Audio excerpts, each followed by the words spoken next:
We are live, Madam Chair. Thank you, Mrs. DeGraw. I want to welcome everyone here to our board meeting today. We'll go ahead and call our meeting to order. And Mr. Burtonshaw, if you would lead us in the pledge.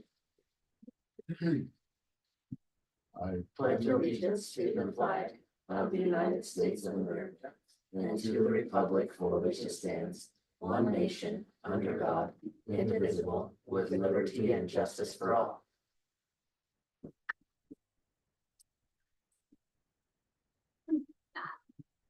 Will the floor be open for a motion to approve the agenda? Madam Chair, I so move. Is there a second? Second. Those in favor? Aye. Any opposed? Can we do roll call? I also want to recognize Mrs. Rigby on the phone joining us. So we will do a roll call vote. Mrs. Rigby, Aye. Mr. Cottle. Aye. Mrs. Perkins. Aye. Mr. Burnshaw. Aye. Mrs. McBride, do we have any public comment? No, ma'am. Thank you. The floor will be open for a motion to approve the consent agenda. Madam Chair, I so move. Is there a second? We'll do another roll. Mrs. Rigby, Aye. Mr. Connell, Aye. Mrs. Perkins, Aye. and Mr. Burnshaw. Aye. Motion passes. Thank you. Moving right along to our first action item, purchase approvals. Madam Chair, we do have one item that needs to be brought before the board. We found out, we took the skidster in for some repairs and we found out that the engine was bad. We had two options to either install a new engine or to have that one rebuilt. As we looked at the different places, rebuilding it would have taken 2 or 3 months. But we were able to, with Mountain West, be able to get it in and have that not have a rebuilt engine, but put a new engine in with that. And so they did give us a quote. This was one that that does have a 1-year warranty, but the quote with all the labor and everything else, and this was with tax, and so it will be a little bit less, but it was $23,864. I know a new skidster with the specs of ours current one would be around $60,000. And so without getting it fixed, we would basically have a machine that's not usable and still be in need of having to have a machine to run all of our implements. It is unfortunate that the engine did go out. We did, when we purchased this last year, know that it had higher hours on it, and it was a risk that we did take. But even with that risk, we're still in a good spot knowing that this is something that we really use a lot with snow removal. Quite a bit of hours. on it. Yeah, we put a lot of hours last year on it. All of our sprinkler systems, we dug all of those trenches with it. There's so many different things that we were able to do with this skidster. And so the funding source will come from our plant facilities with that. So we do have the money available. That's what the plant facility is there. And just because it is over the amount, it needs to come to the board. Are there any questions or comments that you guys have? So it's being fixed now, or is it done? It's still being fixed. Yeah. And it will be Probably the end of the done by month. the end of next week, probably. That was my question. They- What's their timeline? They said the 29th was the timeline that they would have it done. So Any other questions? If not, the chair will entertain a motion to approve the skid steer engine repair costs. Madam Chair. Madam Chair, I so move. Is there a second? Second. We'll do a roll call vote. Mrs. Rigby, Aye. Mr. Cottle, Aye. Mrs. Perkins, Aye. and Mr. Burnshaw. Aye. Great. Motion passes. And certifying the elections.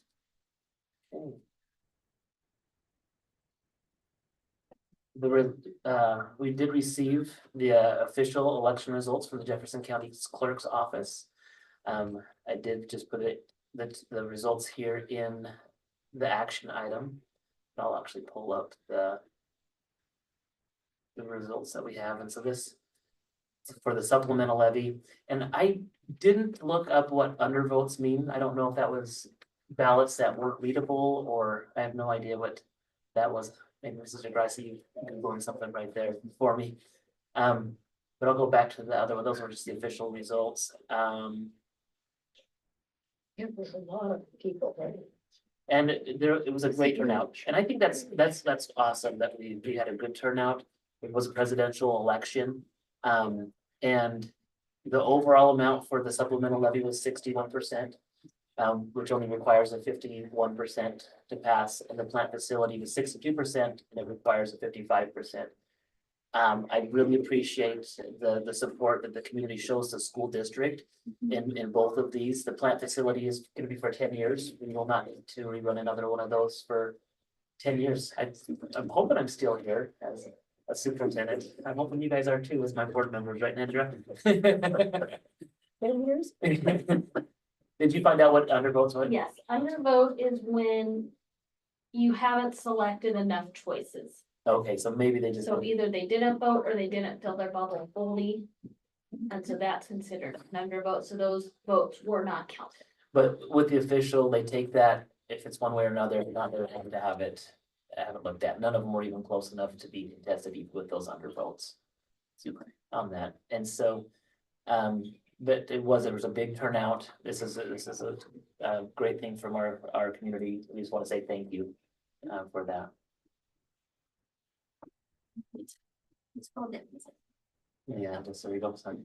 The chair will entertain a motion to certify the November 5th, 2024 election results. Madam Chair, I make a motion to certify the election results from November 5th. Is there a second? I second that. Do a roll call vote. Mrs. Rigby, Aye.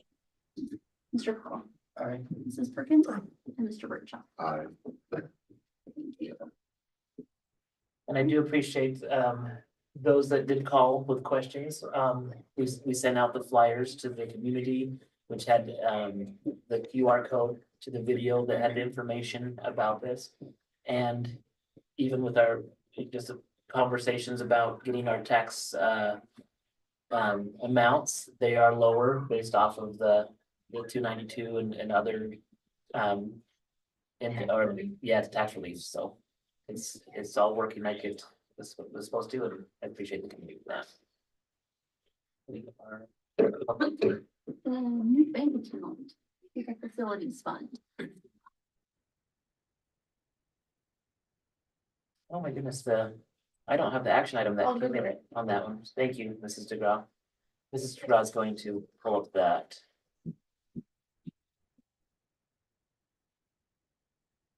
Have an action item, yeah, I just didn't have it uploaded, so. With the facilities funding, I can start talking about that right now. Here's a list of the facility funds that were given to the state. And I wish we had, you can just see the school district. The facilities funding comes in based off of ADA. And I did joke about this during the informational video when I said if your kids come to school, it actually lowers taxes because, or the schools receive more money for things like this, because it's all based off of attendance. And we can just see through here the different allocations. Now, they did not give the entire allocation. They only gave 80% to this point. So we'll come to West Jefferson. And so based off of 580.8 students, but it's not all, it's just the attendance of the students. We are able to receive 2.3 million, which is gonna be amazing over 10 years. This is gonna be the stuff that takes place at the bond. And that's kind of how I see this. We have our supplemental levy that helps with the salaries and benefits of staff. Then we have the plant facility that helps with the maintenance part of it. And then the 2.3, this is for major things like roofs, boiler systems, major like construction and things like that. And so this is gonna be the thing that's really gonna help us, but this one is limited so much more than the plant facility.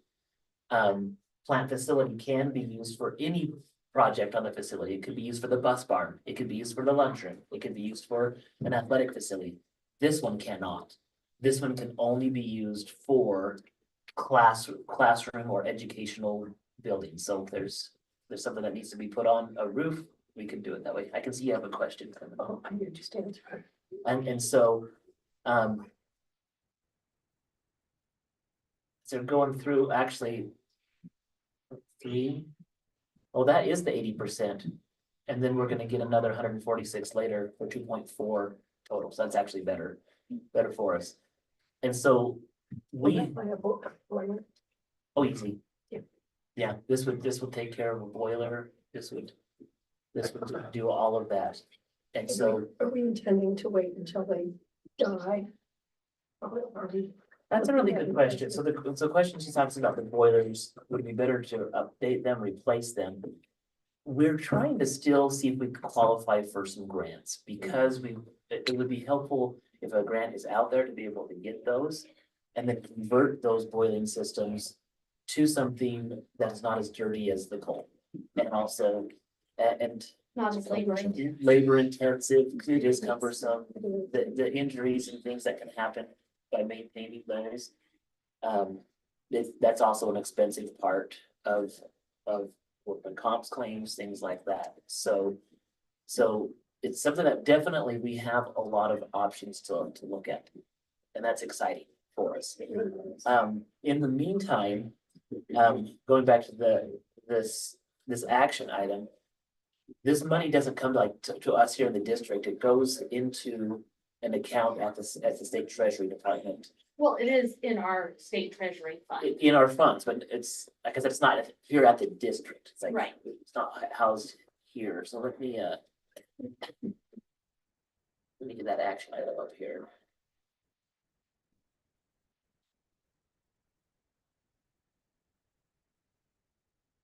So.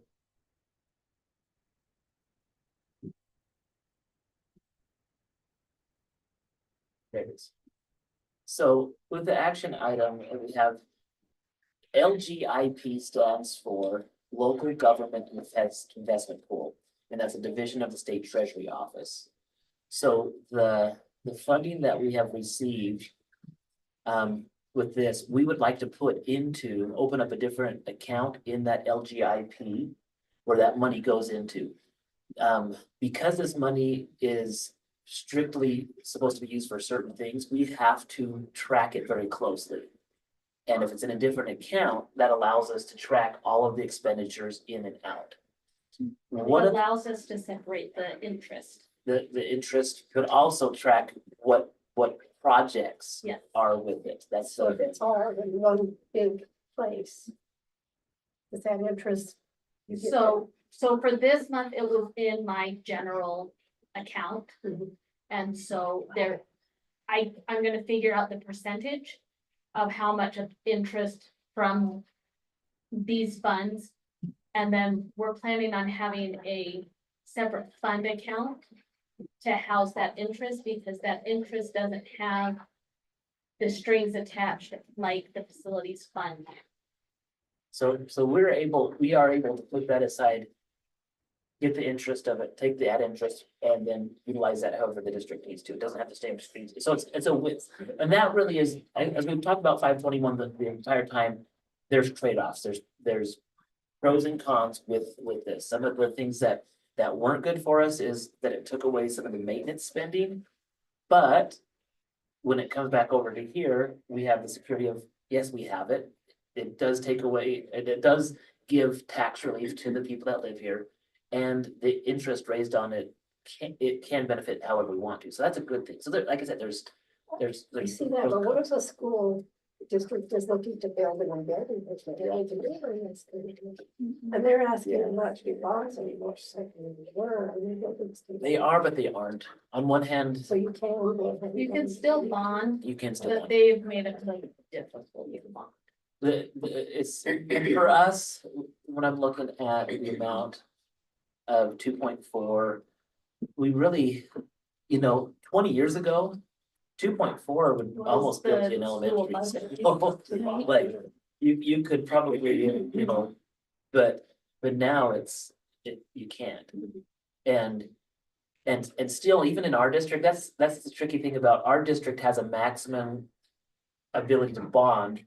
And It's a couple years ago it was 12, but I think it's probably gone up a little Probably bit. maybe 12.5 or 13. And so really, if we could bond at our maximum capacity of 13 million, we're still not doing doing other things, but with this, we can maintain the buildings that we have. We can maintain them, keep them up. We do have old buildings, but they look great. And then they do a good job of our needs here. So to the board, we just would like to like get permission, I guess, from the board to create an additional account in the LGIP to be used specifically for the 521 funds. Any other questions on the 521 funds or how they can be I have used? one or more note. No comments? We are going to continue to look into if there are better ways to invest these funds. I don't think any of us expected to receive these funds so quickly. And so for now, we're gonna put it into this fund. And if we find better ways to earn a higher interest, then we'll bring it to the board and let you know. But we aren't we're not going to check these other options. What is the interest rate on the fund? You know, I don't know, but it depends on what the market has done that month. sure. And so it really is based on, Something convertible.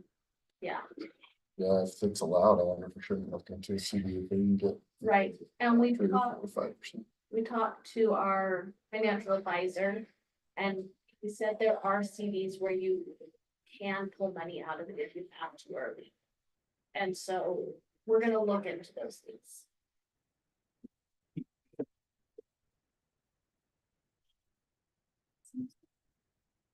If there's no other questions, the chair will entertain a motion to approve that the district create an additional account in the LGIP for the 521 facility funds. Madam Chair, so moved. Is there a second? We'll do a roll call vote. Mrs. Rigby, Aye. Mr. Cottle, Aye. Mrs. Perkins, and Mr. Burnside. Aye. Thank you. And the last action item is request for proposal regarding the football field and the track. We have been discussing this for about a year, I feel like. And so, according to the policy, 7405 Q. I'm just gonna put this up here, and I don't know, maybe if I should print this off. This is, would you be able to maybe make a copy of this? Yep. For, The board, which board member would like a copy? I do. I see you have a couple. I'll be up to it. They should be all right. I'll be okay. And so 7405 P provides direction on procuring public works, services, and personal property. And this policy outlines the bidding process and discusses soliciting requests for bids, qualifications, and proposals. Where this is something as I'm looking at this type of project. Doesn't completely fall under a public works because we're not making new construction. It's kind of a service. It's not personal property. It's kind of a service, but it's also for a product, because we're needing turf and we're needing a track. So, Shane, can you go back to the beginning just a little bit and tell me, the board, are we not going to be able to get any outside help on this? When you say outside help, Well, like a grant or any of those things that so. we talked about, where are we in this place? So with the request for proposals, this process here, I believe this will open it up. Right now, with our athletic department, we have reached out to other financial institutions to see if they would be interested in donating money towards this. Grant options, and we've explored this a few years back with grant options, but we never did open up a request for proposal. And so we were looking at to say, well, if this grant option, which is still something that can be looked at under this, but we want to make sure that we are still following the laws that govern recurring public works in anything over $200,000. Because the project will be, like, as I've looked at different estimates, ballpark for the track, if we were just going out and accepting bids in, could be around 500,000 for the field turf by itself and around 150,000 for the track. We've got the track. And so we do have the funds from the previous bond for the track. And we still have some money that is saved up from the plant facility because of the ESSER fund projects that we're gonna do. So we still have a sizable amount of money from the plant facility that we could explore this, and especially with the 521 money that now we have for the major projects. When we first had the plant facility, we were wanting to make sure we had enough to replace a boiler. But if a boiler does go out, we have the 521, so we're in a really good spot right now to make this happen next year. Financially, we're probably in the best place that we could be to replace the turf without it sacrificing or compromising any of our other goals as a district. So this one was 200, doesn't qualify. Correct, yeah, so the 521 money cannot be used for this business. But because we had other funds available in plant facility can be used towards that. And so with this conversation, what I'm asking the board, as I read through 7405P, this is the bottom section of, here's our actual policy. 7405P, and you can see it's about 8 to 10 pages long. And in the first part talks about like public works and the services and the different amounts. And it talks about going out for bids and what type of things have to be in the bidding process. And at the bottom of our policy, right near the end, you can see procuring services or permanent property over 100,000, and there's different rules for that. And the different things for 200,000, but here's request for proposals. And that's what I copied and pasted over into this action item that I'd like to just go over with the board. It just says the board may utilize the request for proposal process as set forth below as an alternative to the competitive bidding process required by the procuring services and personal property set above. This utilization occurs when the board contemplates a procurement of goods or services for which the board determines one or more of the following is true. So that's what I want to present to you guys today with the football field and track. Are any of these things true? And that's what I would, and if it is, I will want to go to a vote to ask the board to direct me to use the request for proposal.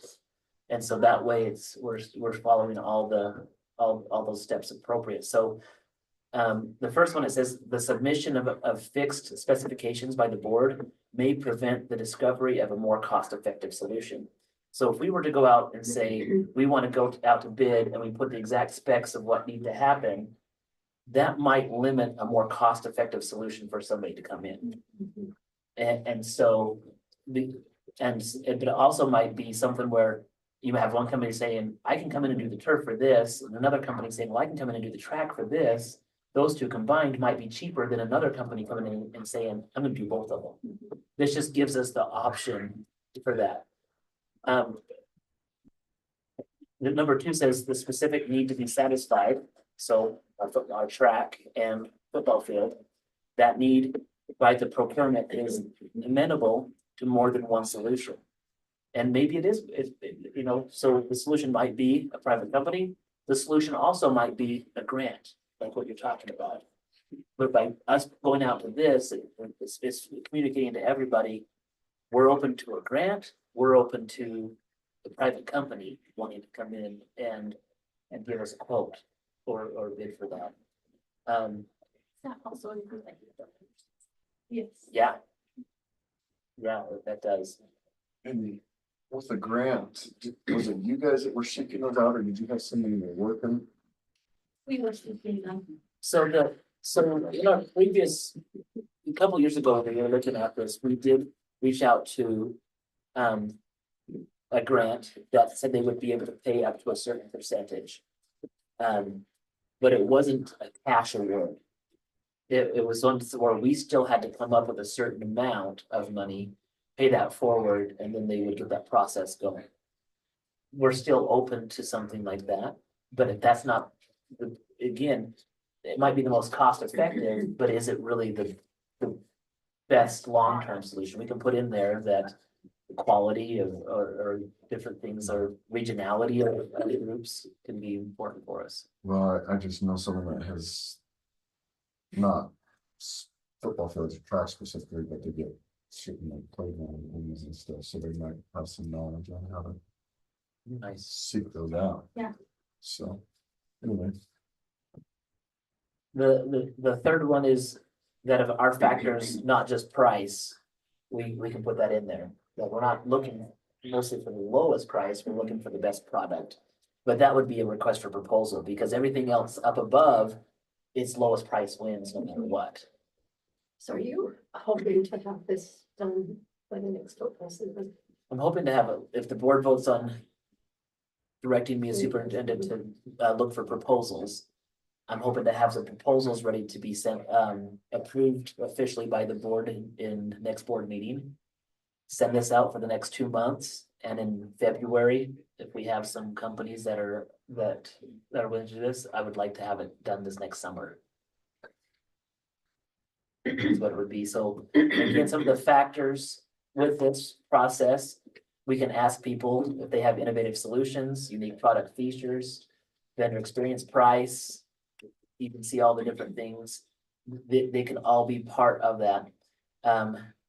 At a very minimum, I need to put together a request that states the instructions, identifies the scope, the selection criteria. So we would put together a rubric that identifies the things that we're looking at. The contract terms, and how we would score that. And so again, this is coming directly right out of the policy. But what I'm asking that is just the board approval to utilize this request for proposal instead of focusing on the others. Super. Okay, are there any other questions or discussion?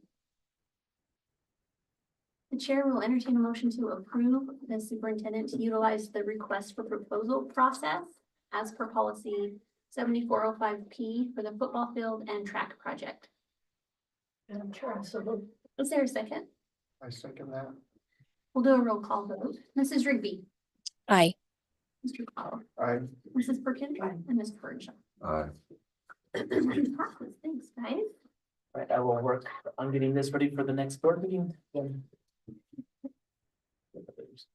All right, just for information, our cell phone policy. Yes, so I'll start off with the executive order. So there was an executive order that came out from the governor. I don't see that date on there. Was that just a couple weeks ago? Yeah, That was sometime in November. but it's encouraging all schools to have a comprehensive district-wide policy in place on cell phone restrictions in the schools by the end of the 24-25 school year. And then with the adoption of the policy on the cell phone, the State Board of Education is authorized to award a 5,000 one-time funds to any of the districts that adopts that. Where we were kind of ahead of the game on this, with our procedures, but we didn't have an official district policy. We had the 2 different letters that went out, and they were very successful. That was one thing where as not everything has to be governed directly by policy, it's also just by administrative procedure. Parents have texted me unsolicited saying thank you for what you're doing with the phones. It's been awesome. And so the ISBA has given us guidelines on what a cell phone policy would look like to meet. There are certain guidelines that the executive order mentions that have to be in place. So this is coming from the State Department. It has to have clear objectives that talks about the learning environment, accommodations for students on IEP or 504s, safety and emergency things have to be at least talked about. Cell phone storage, discipline, appeal process, parents, student feedback. And so consult the attorney about laws and then implementation, reviews and updates. So we put together a draft policy that we have, and this would be one that we would like to have as a first reading to allow us to look at also by next month with the possibility to adopt. So if there are anybody in the community that would like to give feedback on this, this would be the time to do that, but We already do it. so we had a couple of other policies that talked about phones and talked about personal devices. But those independent of themselves did not meet all of they weren't all housed in the same policy. Like we had our administrative procedure, which went with the letter where I directed the teachers what they needed to do. That's not in policy, but the things that we have in that, as long as we put it into a policy, and if we take a few things from our personal device one and everything else, it will fit into the So- new proposed 3265. Is this the one that the state did? This is, So what we did for this policy is we took the ISBA sample. Yeah. And we took our procedures that we created this summer and married. and merged them together. Yeah. So that our already existing procedures fit in here. We're ahead of the 8 ball this Really? time because we already had a lot of this figured out. First time ever. But the policy does need to be adopted by January. So, Okay. so really the wording on all of this, right?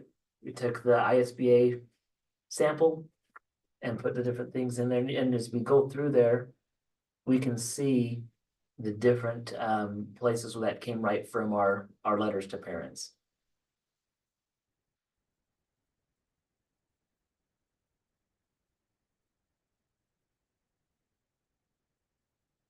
So there's really, Carrie, is there anything different? There's nothing new. There's nothing new. Like, I think there's a few things that are clarified that weren't in the other, And the information on consequences, discipline is, it will follow the behavior outlined within the student handbook. yeah, And that explains, it tells them when they can appeal and what can go on, and so that is the discipline that we have put into this policy. I think that is the cleanest way to do that. yeah. This paragraph here was the one that clarified things that we didn't have in our others, so. Oh, that's a good one too. And it really is, cameras in any actually needs to say cameras, Camera in in any electronic device, that's correct. Are strictly prohibited in locker rooms, restrooms, classrooms, unless a district employee authorizes a student to do otherwise. So that would be under the direction of a teacher, coach. When students are allowed to use electronic device, they must obtain permission before photographing or videoing of any individual. Now, that's gonna be really hard because kids are so used to just doing that, but I really think the purpose of this is to educate students that really we've got to be careful of the privacy of others. I know when you look at the last 20 years with phones, we were just like in the infant stages of this new technology and how kids use that. And it's going to be important for our students to learn how to be better citizens of using technology with that. So students must obtain permission from anyone appearing in photographs or video before sharing with others, posting on social networking sites or on their internet sites. So that's something that, you know, I have teenage kids, and sometimes I'm thinking, I need to be teaching them, hey, you can't just take pictures of people and start sending them around, even if you think it's funny.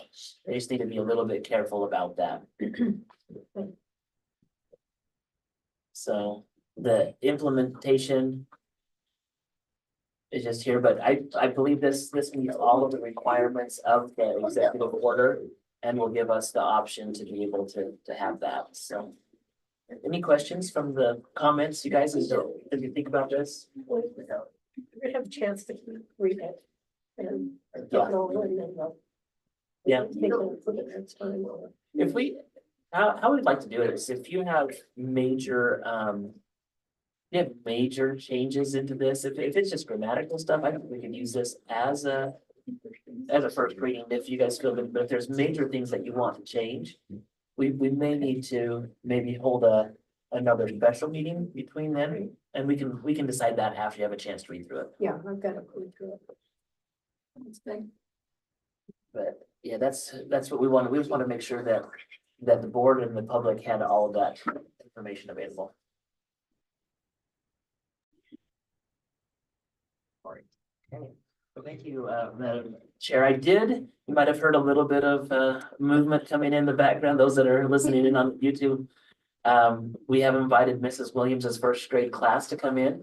She will be presenting here in just a little bit. And so kids, are you able to see the TV on that side? Yeah. Okay, because that's exactly what our school board is seeing, and that's what the people at home are seeing as well on that. So I'll go ahead and get started on this report. And remember, boys and girls, this is the first time you've come to a meeting. This is one where you shouldn't speak unless Madam Chair, Mrs. Cherry, was able to call on people. All right, so she's asked me to talk about the superintendent report, and you guys can enjoy seeing that. Maybe you'll see some things that you guys have done. This last month, I was able to attend an Idaho School District Council meeting in Boise on one of the committees that I'm on. I also went to a Region 6 superintendent meeting, just some of the same business. None of us were able to make it to the ISBA conference, but we'll keep you guys aware of the different things that come up with that from my meetings. They talked a little bit about legislative items, but just as superintendent, really, we have a great network in Region 6.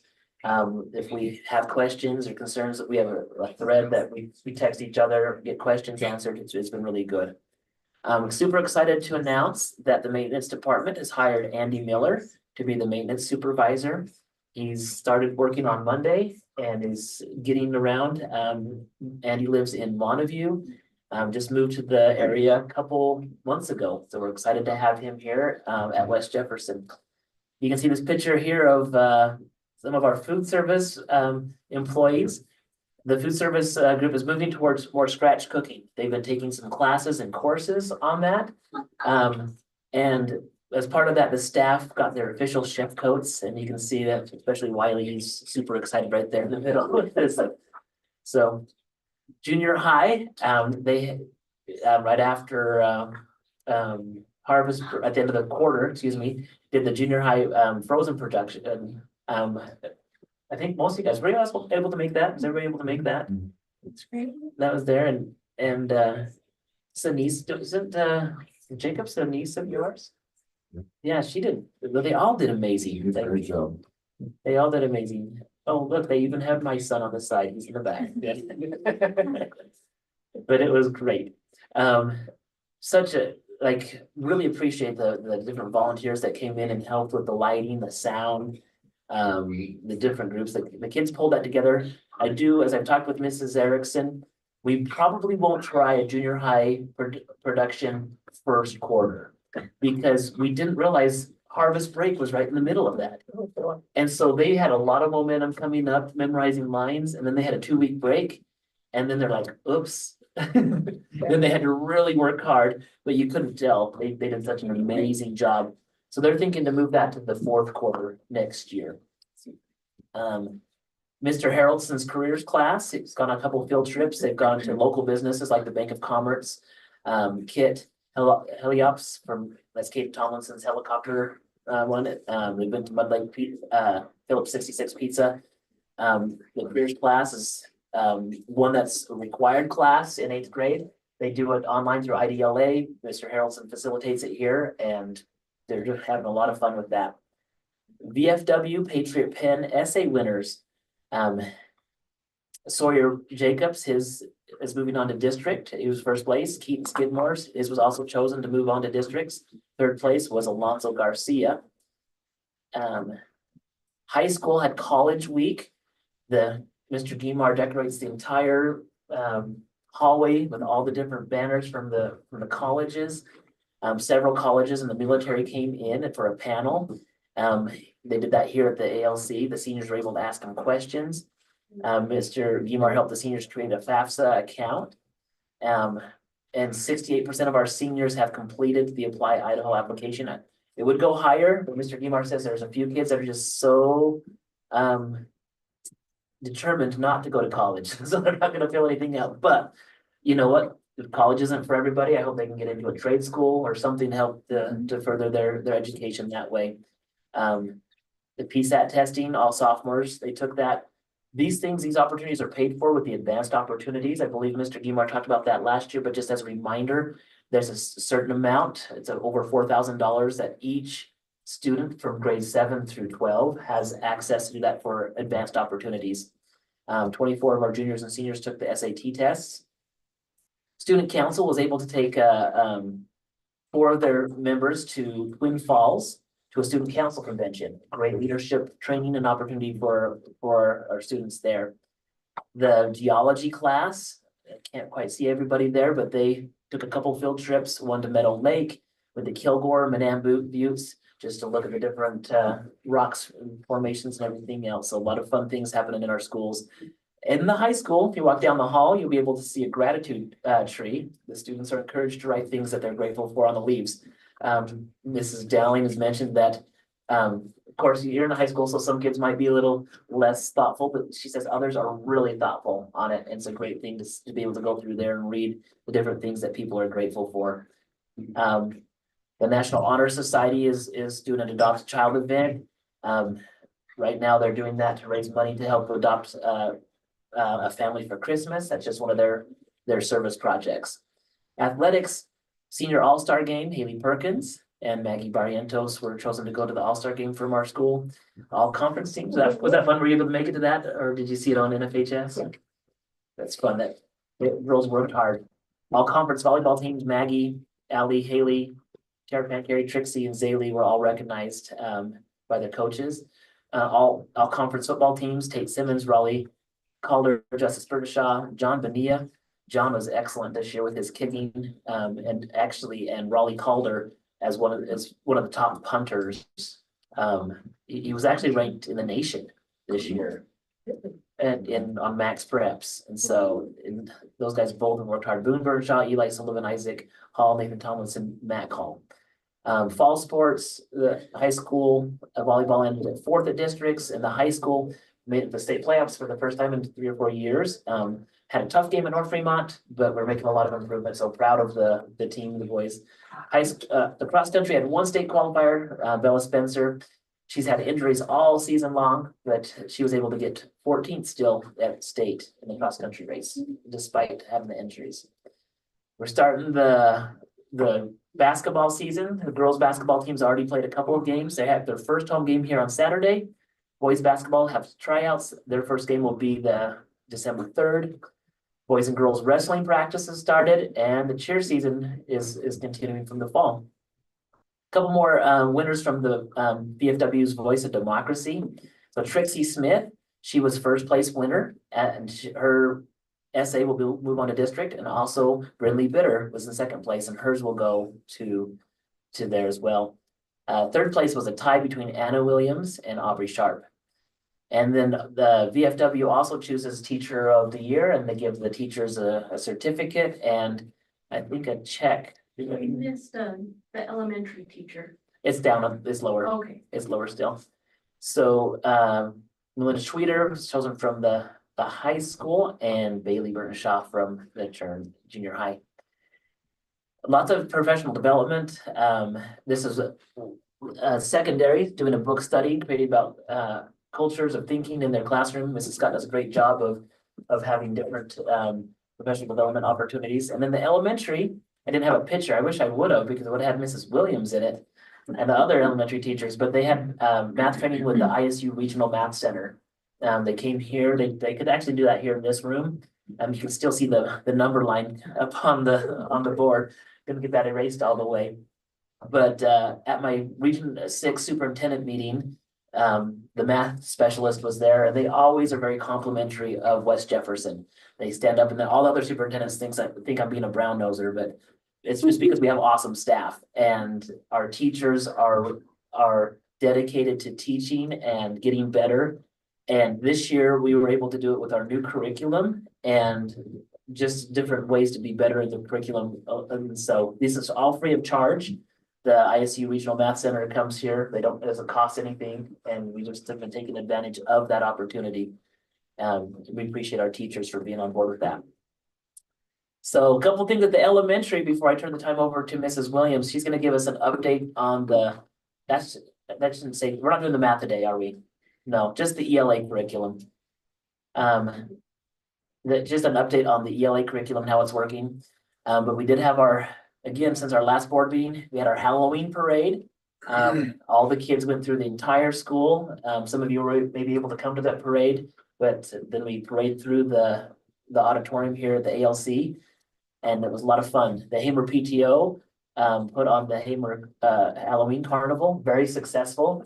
They probably said so many people. It was a great job, a lot of things going on. Also, we had a free vaccine clinic that was organized by our school nurse, Jolene Burnshaw. We had our Veterans Day program where the kids sang really well. It was a great honor to our veterans.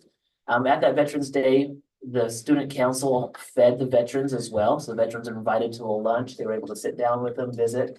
It was quite funny because one of the veterans actually told my son who's on student council, hey, I dated your grandma in high school. So that was kind of a fun. I think my son was like, what? But it was a good time for the veterans to be able to come and meet with the kids. We appreciate Miss Billman and Miss Young for all their hard work with that. The VFW elementary teacher winner was Jeff Harrelson, and his application is also moving on to district.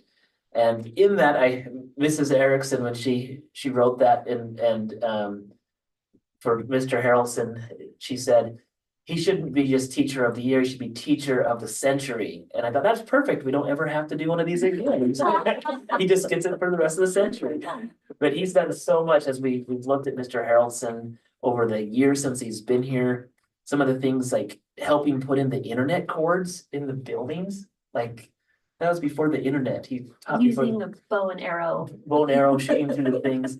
And I joke with him because he's like, are you, Mr. H, are you saying that you invented the internet? What are you, Al Gore? You know, come on. He's like, yep, for West Jefferson, yep, like that. And so then our parent teacher conference had a ton of parents come. It was very successful. So lots of things. And the moment this group has been waiting for, we invited Mrs. Williams to come in, and Mrs. Erickson, you're here to also help answer questions if the board has anything on that, if anything you'd like to add. But Mrs. Williams, will invite you to come up and talk about your English language arts curriculum and some of the new things going on. Hold on.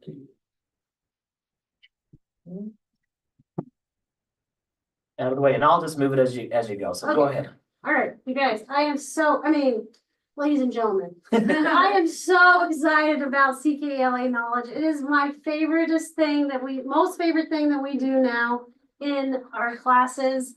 And I'm just going to tell you a little bit what's going on. So how's it going in first grade? Good.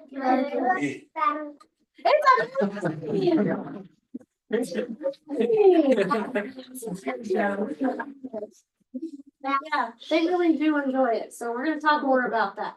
Ding.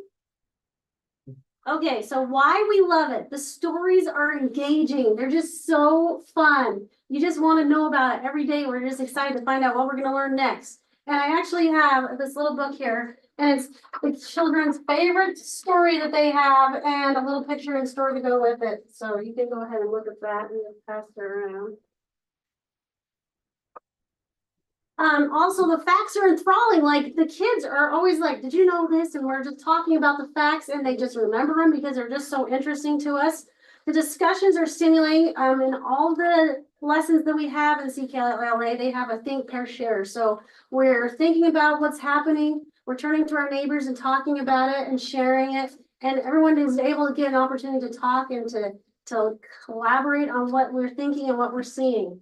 And then also the learning is contagious. It's something that you just can't wait to share with everyone else we see. And the next slide will show you one example. So right here, one of our fun things we did was, what should Mrs. Williams be for Halloween? And so the kids got to draw a picture of what my costume should be. And this student said I should be a skeleton, and if you look at number 2, it's telling us how many bones are in the body. So it's just so fun, because it wasn't even connected to CKLA, but they were remembering these things and they're putting it in. So, and if later you want to ask them what their favorite fact is, you can ask them that, and they can tell you some of their facts that they've learned. Go ahead to the next slide. How it's organized is organized into 11 units, and they're fiction and nonfiction. So for the first ones, it's been alternating, but I noticed as we went on, it's not alternating. But the first one we had was the fables and stories, and so those were all nonfiction. And then the next one was the human body. And the first day, honestly, I was really scared because like the vocabulary words were like network and systems. I'm like, oh my gosh, what are we getting ourselves into? How am I going to explain it? But after that day, like it was just so exciting about all the different things in the body. It was so pertinent to what first graders can understand. It was really cool. And they love talking about the body.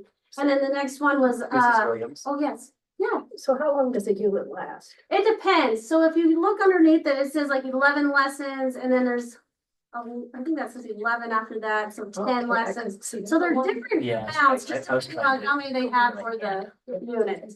So, but it's averaging about 10 and 11, 12, there's one that's 9. So do you have one a day?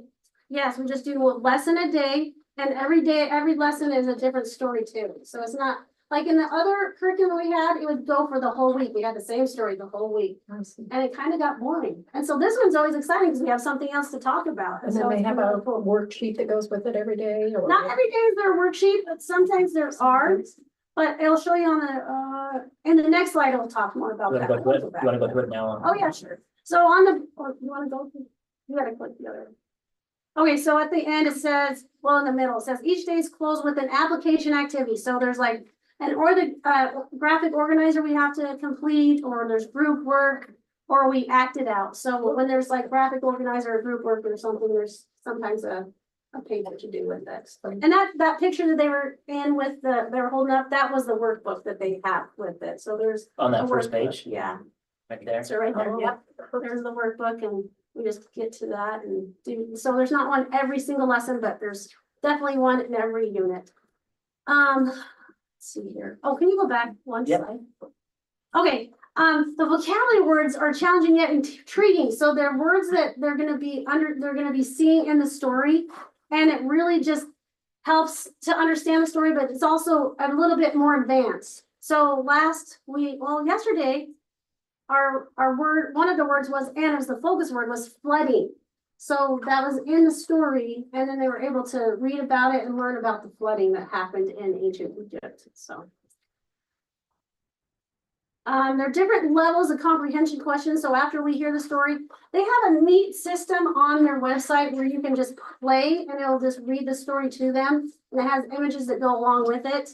And so it will have at the end of that read aloud some questions already set up, so you don't have to try to make them up. They're just right there, and they're either literal, like where did she go, or like inferential, where like what do you think, like how would this happen if this happened, or why did this do this, or evaluative. What do you think? Do you think would you have done this, or would you have done that? So it has different levels of thinking in that, which I think is really neat. So does that take place like as a classroom? Mhm. You're asking and then somebody will say, Yeah. or- Yeah. Or do you ask a certain person or? We ask them all together in the class. Sometimes we'll do the think, pair, share, where they all have to think about it and share with each other. And so there's a variety of different ways how they answer it. And this is for every lesson, every It's not a written comprehension test. it's Yeah, yeah. Oral. Yep, oral discussion, yep. And then each day is closed with, oh, I already told you about that, but it has an application activity of what we're gonna be doing. And then at the end of the unit, there's a comprehension assessment. Can you click on the comprehension? So at the end of each unit, Yep, there's comprehension. So for first grade, one of our, thank you.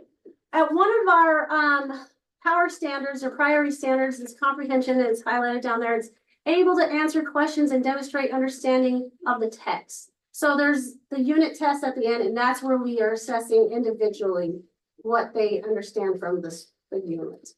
And if you can see there, we make it as a rubric, but that is what our rubric is as scaled at. So 90% to 100% accuracy is the advanced, the 80% to 89% is the proficient, 70% to 79% is approaching proficient, and then less than 69% accuracy is the basic. So according to what they get on their test, we just rubric it to what level they're at for their standards. Thank you, go back. And then if you click on the assessment, I want to show what assessment would, oh, Sorry. yeah, there you go. All right, so this is an example of what the assessment would look like. This is made so that they could do it on the computer, so they could do it from here or some other location. We haven't gotten to that point yet in the first grade, so I just print them out. But here's an example, and I like, this is a little bit different from what the book gives us. I got this from networking from other teachers that are doing CKLA. It's a Facebook group that are just teachers that are doing CKLA, and this is actually one of the teachers that's created this. I like it better because for those that are language learners or that are having struggles with just plain words, they can see pictures, and so I like this a little bit better. It's not quite as confusing. So here's a question of what it would be like. So are most of the organs of the body on the outside where you can see them? And so they can either click yes or no, or they can color it. Okay. Can I go next? Yeah. All right. So guys did your actually kids all take know the answer to that? Is the most of the organs on the inside or the outside? They do know, don't they? Yeah. And then, what is the frame that supports the body that holds the, made up of the bones? All right, I'll answer it. Okay. Very The message travel back and forth from the brain to other parts of the body through the nerves. Ooh, yeah, I remember that. I'm like, I don't think so. Which is an important muscle that pumps the blood through your body. This was a few units ago too, so I'm impressed. Do foods that are unhealthy, such as hamburgers and French fries, contain lots of nutrients? No? Choose all the pictures that show parts of the skeletal system.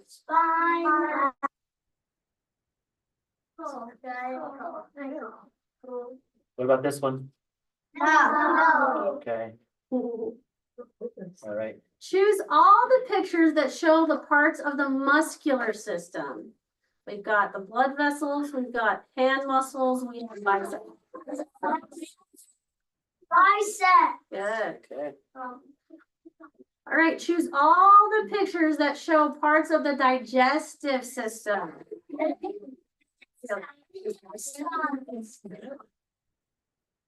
Which organ is the body's control center? I'm impressed you guys remember this. This has been like a few months ago. Which of these are key to keeping healthy?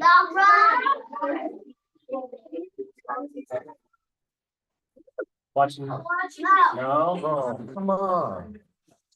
and submit. And then you can view the score. We got 100%. Good job, you guys. Yes. All right, and then you can go to the next slide. So on that assessment, that's individual, right? Yes, that one is individual. Yeah, and I've been just printing these out and having them spill out just because we're still trying to figure out how to run our conference. So I don't want to put that as another reason why they score low. I want it to be what they know. So I'm hoping by the end of the school year we can do that because that'd be sweet because then they can just be graded themselves and they don't have to grade us. So. All right, next slide. Any questions? No. They're gonna ask you questions. Wondering if any of them are available to come work on the ambulance, because that was impressive, you guys. That was awesome. One, just a comment, Madam Chair. So where we also have kids in other grade levels, our children, our own children. It's interesting because as I'm seeing that all the teachers starting to teach this, the conversations even that we have at home based on that have improved. And yeah, So what are you doing if they don't do well on their test? If they don't do well on their test. Because it's spiraling about the comprehension, we just keep working on like, okay, let's talk about this question. What do you think? You know, just kind of go over the unit, and then we'll just go through on the next test. And So they have the new test and then they have to go back and do remediation, we'll do Yeah. remediation, so that's a little tougher on them. And as this fits into the whole big scheme of things, this is just the knowledge section of CKLA. Yeah, CKLA also has a skills portion that goes into it. And then we also have our 95% program that we've been running, and so all of those together, like, really just help support it. So you're able to pull out the ones that really need some extra help. yeah. Yeah.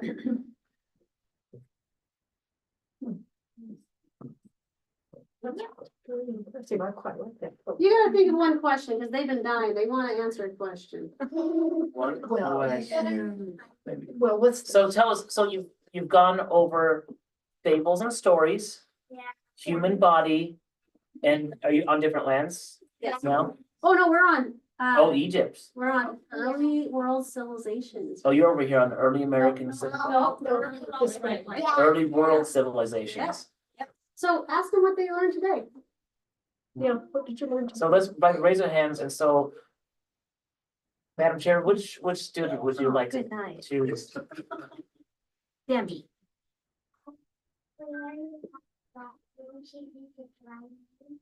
Ancient Egypt writing. You remember what it's called, anybody? Yep. Emmett, what's it called? I don't know. Oh, okay. Do you remember what it's called? I don't know. Hieroglyphics. Hydroponics. Yeah.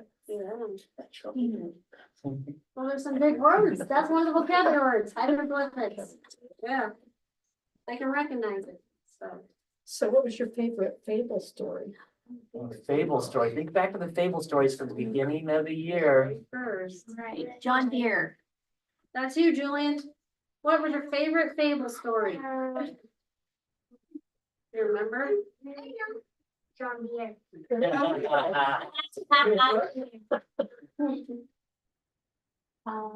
Rigby Girl. What was your favorite fable, Lexi? The little half chick. The Little Half Chick. Tell us about that, a little half chick, what do you remember about that? Oh, she's. This one has a half arm, half leg, and a half wing. What, Just half of a chicken. and what did you learn from that? He wants to go to the king, and then he got thrown in a pot in the wind, Oh, Where did it blow into? took him to a church.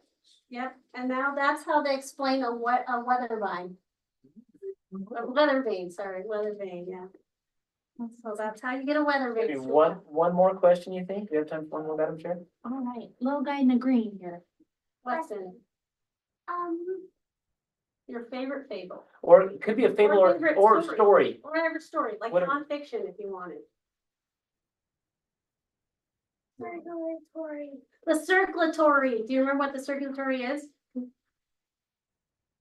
give you a hint. Your heart, Yeah, and what does it pump? the blood, Where does it go to? your skin vessels. Yeah, good. Do you remember how fast the blood circulates through the body? It's true, 1 minute. That blows my mind. How's that possible? I'm doing it right now. That's great, isn't it? It's good. Wow. Impromptu, Mrs. Erickson, anything else you want to add on your observations of CKLA? Well, As you just saw it. Every classroom that I've been in, sixth down to kindergarten even, students are being mobilized to be a more active part of their education. Like when I was in her room and she asked for the vocab, like little Miss Demi was like, oh, I got that. Was it add? A Venn diagram. Oh, yeah, part. Add. You take apart and it creates a whole. It equals a whole, and I was like, I don't even think I could answer that question. And then later, she brought up this sign. She said, "Remember this graph organizer?" She draws it, and they're like Venn diagram. And so, like, just everywhere I'm going, both in Bridges and in CKLA, like Mrs. Reader's class, you should go sit in, like. It is all questions and all working in groups, coming up with strategies. It's okay to make mistakes in every classroom, and we talk about, why do you think it's that answer? How did you come up with that? And they ask people to understand, and they'll do this little thing when they come up with their answer. They're saying, I have an answer, and then they'll share out, and then they'll talk about their strategies. And they'll talk about, because then what they do is they find common things that have been done wrong with the students, and they talk about which way is right, and it's the students that decide. But why might we think that it's this way, and why isn't it that way? And this is happening in classroom after classroom after classroom, and the kids are talking about it. We're creating thinkers with these. It's awesome. It's not just like memorizers. Some of the patterns that they notice, like in their number corners, even I'm like, I never would have thought of that. And the different strategies that they're coming up with just in their minds to figure out problems, it's really inspiring.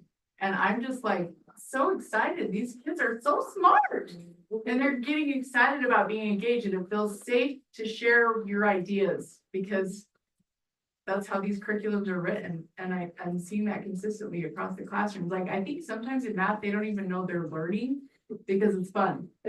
And so it's awesome. And I'd just like to add, again, I mentioned this a little bit during the professional development piece about our teachers. It's one thing to purchase a curriculum. It's another thing to have the buy-in from the teachers to jump in and do that. And we've had that on our staffs, from the Hamer Elementary to here in Tarleton.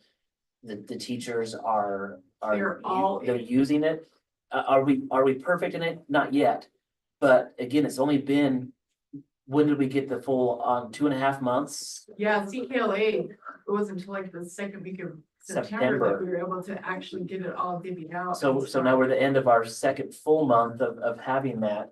I know Mrs. Williams was able to find some resources on the internet and started about 2 or 3 weeks before the other teachers were able to jump in. So she's a little bit ahead of where the other teachers are on that knowledge, but the teachers on their professional days are working together, thinking of ideas, they're collaborating. It's a really neat thing. So momentum is building with this, and we want to keep that momentum going. And the math is like including science. So like they have this carrot in 6th grade that they weighed every day, and it was crazy how quickly the math went down, and they're measuring and they're tracking, and it's intriguing. It's all very intriguing. And sometimes I forget to take notes because I'm like, wow. Does this look like it'll last till the end of the year? Yes. Yeah, I've mapped it out. It'll take me clear to May. So. Yep. And that's what we want to do, is we want to push it all the way into May.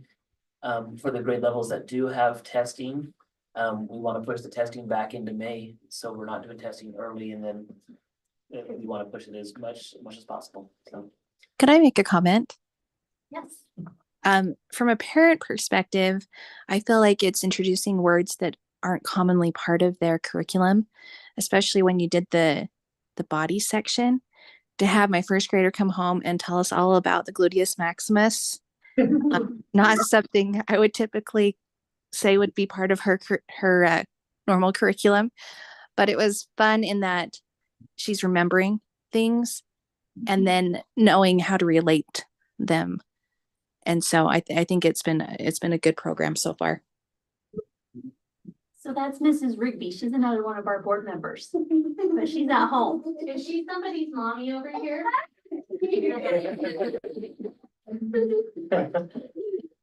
What's your mom said? Gluteus maximus?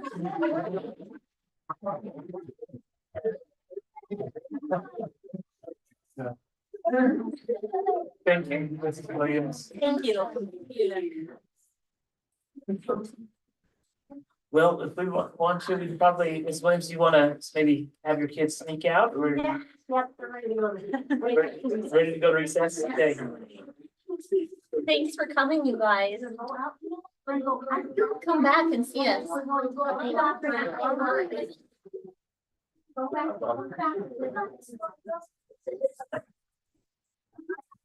So See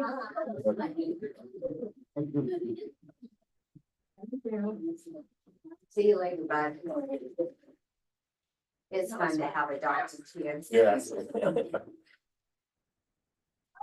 I do like, Mrs. Erickson, how you said that, because I'm seeing the same thing. This is not just, let's bring in one teacher to show. Like it is starting to get into all the different classes, and each teacher will put their own personality and flavor to it. But the curriculum does give us that foundation. And the other classes are sort of like this same thing. Yeah. Do the same thing. When I talked with during parent teacher conference, my daughter's in Hamer. And how she has, how Mrs. Owen has it with her split class is she's doing the knowledge portion with both first and second grade because the standards are the same. They talk about comprehension and everything else. And so it's just the stories. It's not really based on a first or second grade level, but she does have the skill sections separated. Which makes it flexible with a split class. I can teach the knowledge section all the same, and then the skill section is separate. They have their 95% that's based on wherever they're at. So it is flexible, but the same type of conversations that the kids are engaged in the discussions. It's interesting for them. There's a part where they act out, not when I say acted out, it's like drama. Like kids are able to express it differently. And I'm sure that's what helps them remember a lot more than sit down, listen to the story, do a worksheet. Sit down, listen to the story, do a worksheet. Take this unit test. Those things were education 10, 15 years ago, 20 years ago, and we're moving into, using different strategies. Tests at the end that they take, are they gonna be up to this kind of stuff? I mean, are they gonna be behind these kids or are they gonna be with them? Are they gonna ask questions that these kids learned in these? Yeah, well, I think so. Do you? I actually think this is going to help them be better prepared for state tests. Is that what your question is will it help them on their state tests? Well, the state tests are read this, sit down, take this test. Yeah, okay, so I think so, and Mrs. Erickson, you can add your thoughts to it. The reason why I think is sometimes on those state tests, it's asking something that maybe the kids have not had a chance to even learn about or know about. And so the more we can prepare them with a vast variety of a background, those things aren't gonna like, oh, I've never heard about that on the test. When really, if somebody knew how to take test taking skills, and our purpose isn't to teach test taking skills first and then teach content second, it's to teach content first and then test taking skills second. And the reason why is you have to learn, and that's what we have to celebrate, that learning. But if we're just teaching how to take a test, you could probably score pretty high just with those basic testing. Not things. every child though. So that's the genius behind these programs is the students that can reason through. You have mobilized 10 teachers, 10 peer teachers, Mhm. When they think pair share. So the kids that can reason through are helping the kids who don't quite understand how to reason through, figure out how to reason through. And that's with math. Tiffany was telling me that the ISATs for math, half of what they do is problem solving and reasoning and number sense. It's not just like. Computation, it's not stopping math, computation. Yeah, It's not just. yeah, It wasn't always like that, that's pretty good. yeah, and so this curriculum does a lot better job of that. One thing that stood out to us about the CKLA, besides like watching the videos, it's like, that's posed. They probably aren't that active in class. They are. The kids are excited to be respected enough to get to give their opinion. And little kids, they like to tell you what they're thinking all the time. They get so many opportunities. There's so many kids that came in not wanting to be at school in her class. Like she had a lot of nervous Nellies in her class, and now you watch them, they're becoming so confident because they have to talk every day to each other all day. They have to think, they have to share, they have all these hand signals, they get their bodies engaged in it too. And I've noticed a lot of the teachers too, because we really grind them in the mornings, that they've started doing things like, okay, count how many jumping jacks you can do. Some kids go 1, 2, 3, 4, 5. That's like, and so it's fun, but they're building those in I've noticed that a lot of some of the teachers still use that break time, that official break time, and some teachers don't. They work through it. So the teachers are still themselves. It's not like, Hitler-esque or anything. But I just feel like the kids I don't remember being offered the opportunity to chime in as much as these kids are chiming in. And then they have these workplaces that are counting and dividing and using manipulatives. They think they're playing games, but they're reasoning through math and recognizing patterns and figuring out and they're always doing it together with a peer. So they're learning from their peers. So it's elevating. So the thinkers stand out, but they're helping to elevate their peers to think like they do. So I actually do think it's going to be. And the other thing about CKLA is they have surveyed all the big national tests like the ITDS and the SBAC and like the big tests that multiple states use, which we use the SBAC. And they looked for themes in the story types. So like ancient civilizations, a lot of times nonfictions are about that. They're about bodies. So like they're pulling that science in both in math and in CKLA. They're pulling in those common themes that those tests like cater to. And so like that's when I went to the 6th grade one. I was like, holy cow, like our sample ISAT question is about comparing ancient Mayan and Aztec civilizations. They're reading about them right out of the gate and they're finding it interesting. So I am pretty stoked about what I'm seeing thus far with what teachers and the kids are interested in both the nonfiction and the fiction. So it's gonna be good. There's a lot of need for inferring on those state testing. Mhm. So they'll ask a question and there's not a clear answer in there unless you know how to take an inference from it. Yeah, so it is making them practice those skills, but the brilliance in having them practice them aloud is it elevates other students too. And everybody learns better from their peers than from old people, so. It's good. So like in a classroom like this one, Mhm. how many kids would you have that don't get it? I don't know, because the things that I've seen, I'm like, Everybody's getting it. wow, yeah. Everybody's doing okay. And like the other day, she could hardly contain them because they were so excited to know the answers. That she was like, okay, what's the question that we asked? But they were so excited to know what the answer was that she almost had to like, okay, whoa, before, because you already have already answered the question in your head. But in problem solving, it is important to know if you're asking the right questions. So she had to slow them down and say, okay, what did you know to ask yourself in order to reach that? And so it's making them slow down and think about it. But just, I'm seeing a lot of confidence in students. And so, but I would say, I mean, the bell curve is real.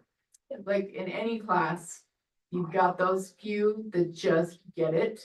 Really fast. Yeah, and then you've got the some that think they get it. One thing I appreciated in one of the observations I did was that the teachers, they pause and wait and give a student a chance to think about it.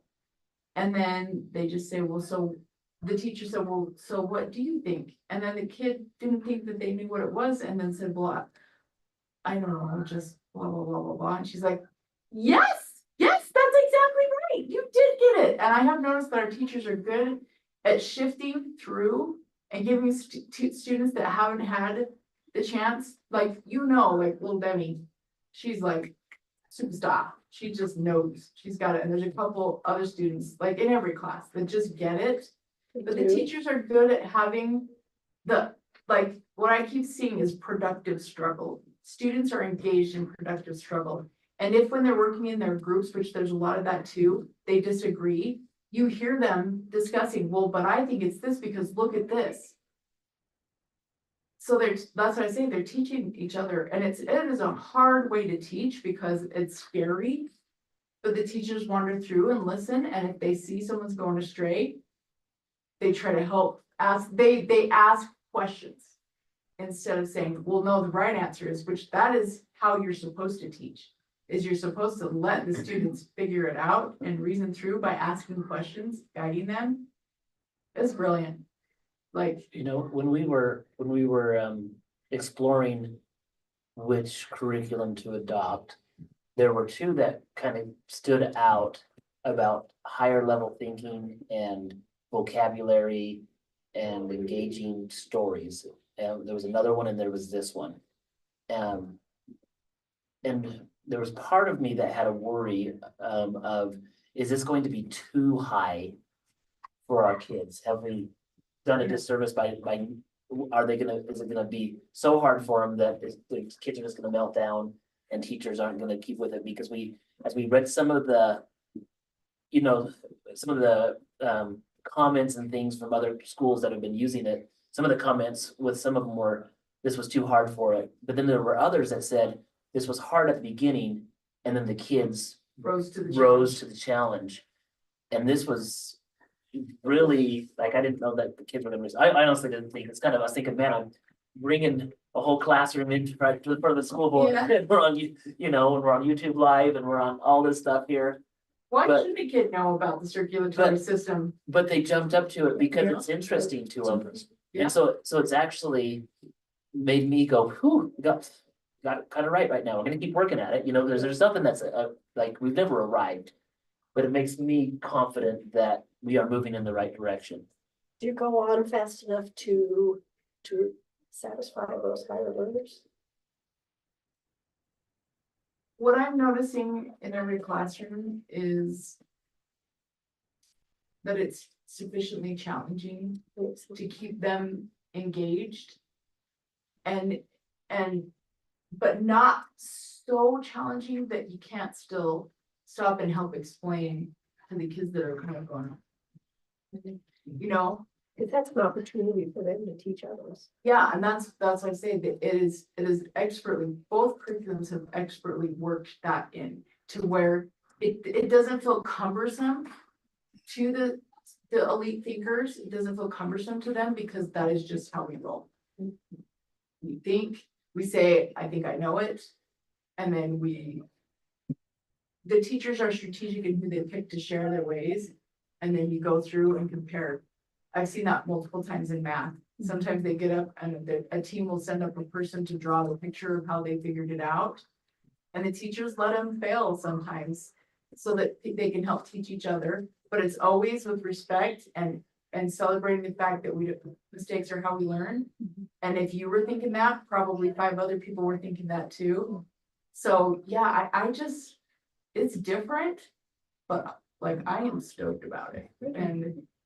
And I also appreciate the teachers we've just got such good teachers. They are working so hard.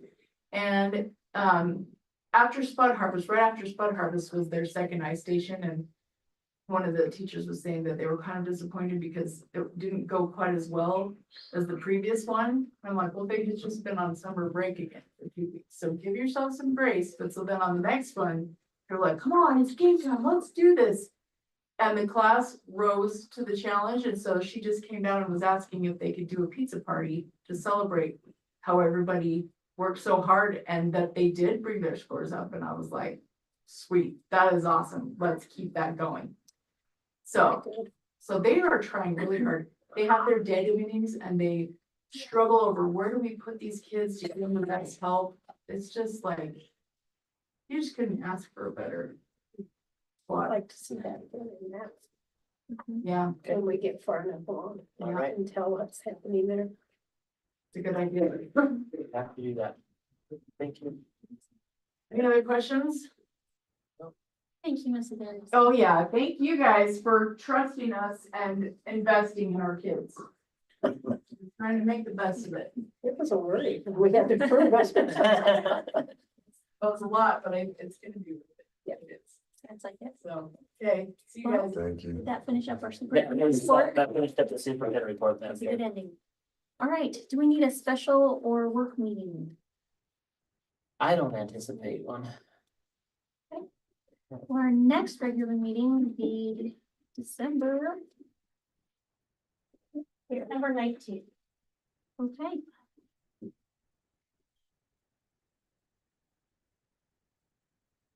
Yep, right before break. Yeah. And the school year's flying. Hopefully winter does. The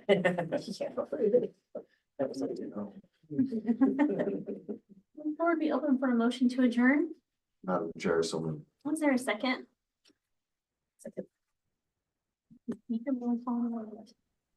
Mrs. Rigby, Aye. Mr. Cottle, All right. Mrs. Perkins, Mr. Burton. Aye. We're adjourned.